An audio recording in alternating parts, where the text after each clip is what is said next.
So we have questions from a viewer in Redwood Falls who wants to talk about the LCCMR bills in the House and Senate. Notes that the Senate kept most of the LCCMR recommendations. The House apparently didn't, at least in the opinion of this viewer.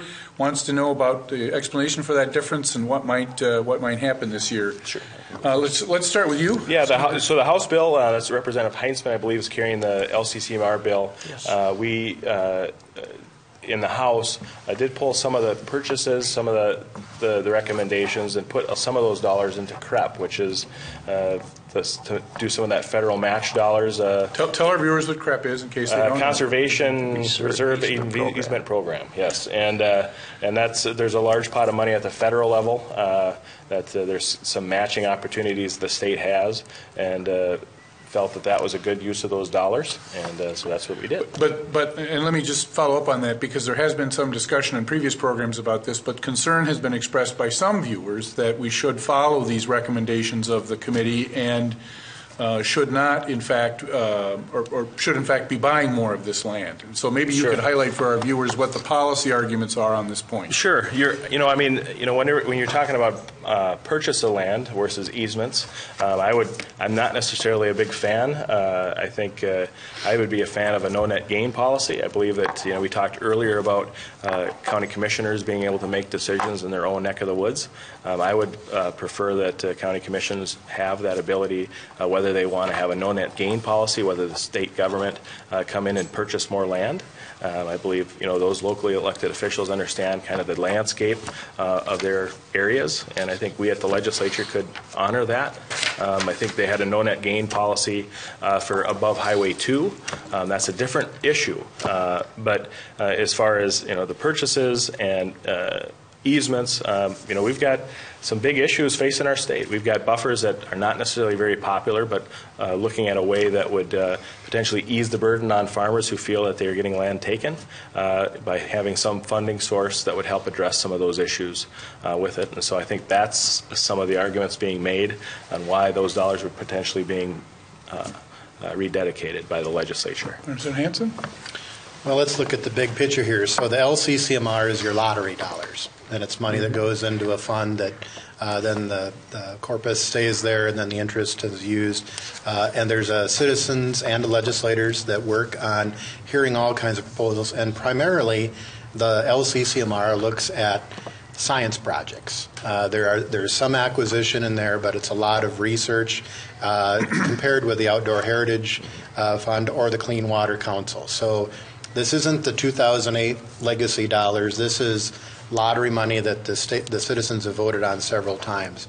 There's just a pattern with the LCCMR that it gets changed more than anything else, and it gets changed when the Republicans are in charge. It's just a fact. Then when our side is in charge, and what gets taken out, there's certain things that are always taken out. Anything dealing that has the words climate change gets taken out. Anything that's solar gets taken out. And anything that deals with the Raptor Center that has anything possibly to do with eagles eating lead in any carcasses gets taken out year after year after year. So this year it just happens to be replaced with CREP, which I support, Conservation Reserve Enhancement Program, 2.3 federal dollars, which we don't know are going to be there in the next Trump budget. We don't know if that money is going to be there, so we need it. I think the governor proposed it coming from bonding, outdoor heritage, and the Clean Water Fund. But there's just a pattern with the lottery dollars, which is going to be up for renewal here in a relatively short time, in a few years, where the voters will be asked to consider the lottery again. So I think the lottery bill is going to be up probably next week. We'll have this debate again, but it's the same stuff that gets taken out. And there's a pattern here where there's certain things that we just don't fund. And I think we need to be looking at those investments. We need to be looking at beyond the next biennium and getting some of that research in there. And that's what the lottery's done. Now, there are some pieces of acquisition that are usually in there, things that I disagree with. I think there's folks that tend to look at, well, let's do the scientific and natural areas out of the lottery and do the wildlife management areas out of outdoor heritage. I don't remember when we voted on that was some something that we were going to do. So what happens over time is that people take ownership of these funds, and we have a lot of these funds. I think that we should not let conservation reserve enhancement pass, or pass this opportunity. We should look at bonding. There's only $10 million in the House bonding bill for conservation reserve enhancement. We should put the lottery dollars back, the council recommendations. We should be looking at evaluating solar. We should be able to do research on climate impacts on our state, because it is going to impact our state, and we're going to need to know how. And we should be able to look at questions of scientific interest, like what are the impact of lead on bald eagles, our national bird? Should we be looking at that and then take that data so we can make policy decisions? But to say we're not going to fund the research because we're afraid of the answer to the question, or because powerful interests don't want us to do that, and they'll score those votes, is wrong. So I hope that those, when we go back, I hope there would be some common sense where we put those back. Outdoor heritage, I think, I'm not sure where if that conference committee has come to a conclusion. There are changes to the outdoor heritage bill, and I'll say I made a change to that, and that was adding a project for $500,000 for Emerald Ash Borer. And that was off the bottom line. It wasn't changing, it wasn't taking out a recommendation. It wasn't saying, well, I'm going to delete this one and put this one in. There was money on the bottom line. If we look back in the 1970s, the money that our state spent on Dutch elm disease, not only for the public resource, but for even cost share for private landowners to take down trees, it was $60 to $70 million a year in inflation adjusted. And we've spent a few $100,000 on Emerald Ash Borer. The cities of Minneapolis and St. Paul, and now it's reaching into our communities, and it's going to reach into your communities. Somebody has to pay those costs. So we were trying to say that take a little bit of money, look at evaluation so we know how to respond to this slow-moving crisis that's out there in our environment. Senator Dames, LCCMR. Yes, I'd just like to respond a little bit to that. I do serve on LCCMR. I've been on there, I think this is like my 5th year. And I think we have 5 or 6 different categories that we actually look at putting the money in. And yeah, there's a few hiccups here and there to where some of the money gets switched out. I understand that. But overall, I think that our recommendations have been followed pretty well. And like Representative Hansen said, yes, we do go through quite a process looking at those projects. We get a lot of requests, and then we go through and narrow down the ones that we feel fit into those categories, and then we bring them in for hearings.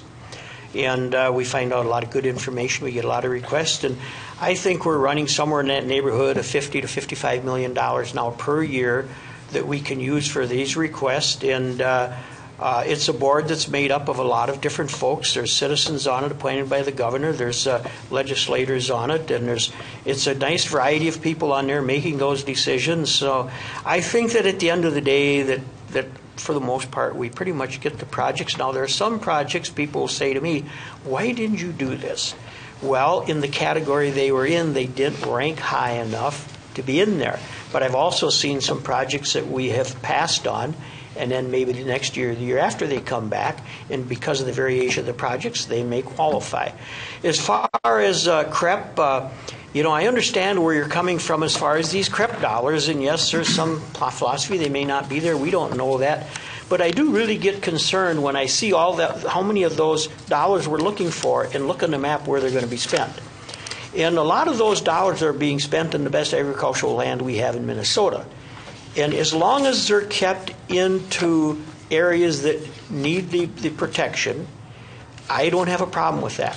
But when you start seeing some land that's, if you look at that land, it might be marginal to us, but it's very productive to other parts of the state are still using it as agricultural productivity land.